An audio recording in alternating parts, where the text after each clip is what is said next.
Le Stade Aimé Giral, une fois encore incandescent pour cette 25e journée de top 14 et la réception de l'Union Bordeaux-Bègles pour l'USA Perpignan, encore en course pour aller chercher une éventuelle place dans le top 6. Mais il faudra gagner les 2 derniers matchs pour des Perpignanais et Jacques Brunel, avec les champions de 2009 qui sont là pour donner le coup d'envoi de cette rencontre. Thomas Charabas, l'arbitre, a le ballon en main. Yannick Bru, le sourire. Et Jack McIntyre peut lancer les 2 équipes vers un sacré match. Ce sont les Bordelais qui vont tirer les premiers dans cette rencontre. On domine, on utilise bien les 22 mètres. Maxime Lucu voit ce ballon arraché par Possolo Tulagi, mais il y a faute et Mathieu Jalibert ouvre le score 3-0. Les Bordelais qui enchaînent ensuite avec un ballon porté. Mais encore une fois, on se met à la faute dans l'alignement catalan avec ce bras tenu. Une pénalité supplémentaire pour Mathieu Jalibert et 6-0 pour Bordeaux après 12 minutes. Perpignan vient alors enfin dans les 22 mètres adverses et Possolo Tulagi fait mal sur cette percussion. Le deuxième ligne échoue au pied des poteaux, mais le ballon peut encore vivre. Et dans un deuxième temps, c'est l'essai catalan pour Ignacio Ruiz, le premier de cette rencontre. Avec la transformation, Perpignan mène 7-6 à la 17e minute. Sur le coup de pied de renvoi, les Perpignanais vont récupérer le ballon par Veredamou. Un point de fixation au sol, mais le ballon est gratté et ça va très vite partir dans l'autre sens avec Tapouaille qui sert Roberti pour l'essai de la réaction bordelaise. Le chassé-croisé est lancé, Bordeaux passe devant et mène 11, puis 13-7 avec cette transformation de Mathieu Jalibert.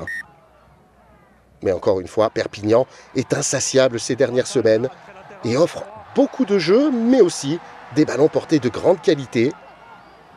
Le jeu qui passe par le sol. Et Cochard fait rebondir avec Possolo Tulagi. Un nouveau point de fixation. Avant de partir une nouvelle fois au large. Ignacio Ruiz pour encore une fois fixer la défense. Et dans un deuxième temps, c'est Tom et Cochard qui va trouver le petit espace pour inscrire le deuxième essai de l'USAP. 23 minutes de jeu, une transformation et 14-13, Perpignan repasse devant. Des Perpignanais qui n'insistent encore une fois peu avant la demi-heure de jeu. Le travail des avants est toujours efficace.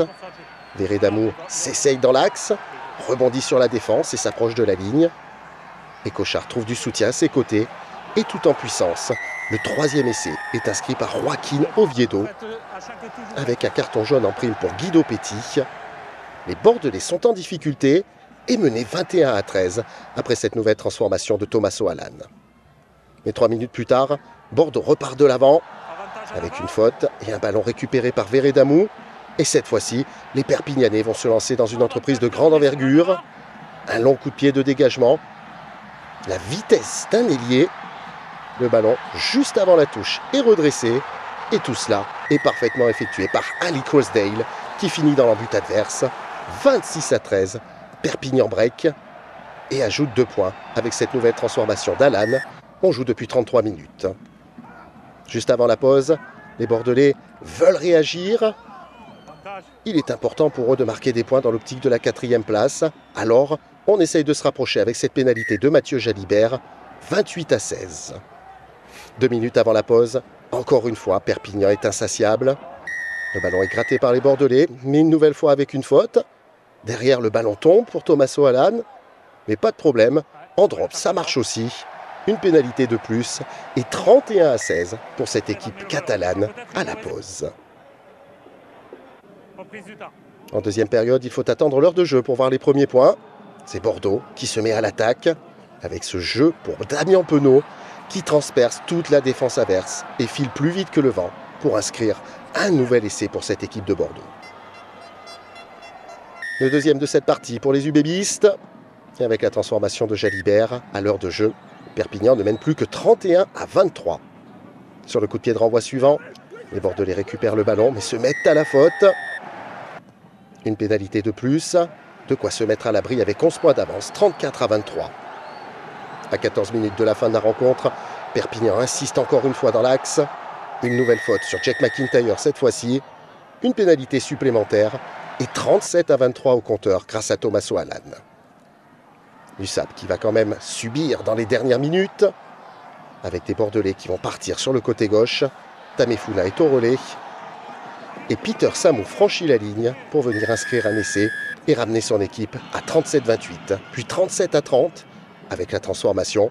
Mais on en restera là. C'est Perpignan qui fait la bonne opération pour la dernière de Mathieu Acebes avec son club. Ces Perpignanais sont encore en course pour le top 6. Quant à Bordeaux, la demi-finale à domicile est encore envisageable. Bel après-midi du côté de la Catalogne. Et pour Mathieu Acebes.